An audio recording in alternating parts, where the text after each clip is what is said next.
Илхам Шакировның моңлы тавышына ярып диңгез дулкыннары кыяга бәрә. Әйтерсең лә илхамнарын югалтудан сыкраналар. Әлеге кабер ташы җырчының үзе кебек ук гади дә һәм шул ук вакытта тирән эштәлекле ди якыннары.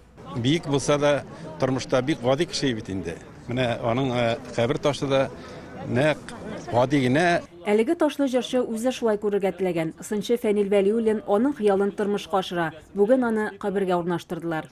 Бурычыбыз безнең бийек Илхам Шакиров мәңгеләштерү. Татар халкының мәшһүр җырчысы Илхам Шакировның каберенә таш кую искә алулар белән үрелеп барды. Ул инде тарихның шын тарихның үзенә керде.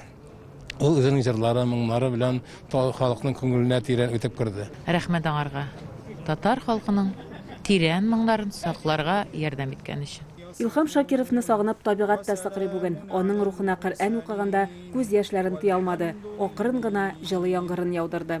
Аны еш кына халкыбыз илхамы дип йөртәләр. Ул һәр вакыт татар халкына хезмәт итә. Баритон тембрына ия җырчының халыкка мирас булып бик күп җырлары калды. Котлый торган язмаларны Илхам Шакиров миңа язган иде 56 елны. Люция Җәләлетдинова Илхам Шакиров язган котлау открыткаларын кадерләп саклый. Булачак җырчы Казанга беренче килгәч, аларда тукталган була. Әйтәдем, Илхам, ну почему ты не поешь русские песни?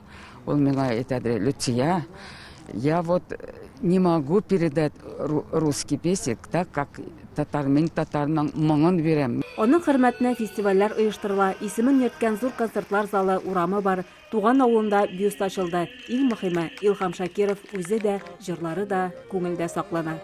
Шулпан Касыймова, Игорь Романов, Яңа гасыр каналы. Көтелмәгән кунак көттереп кенә интернет челтәрләренә дә килеп җитте.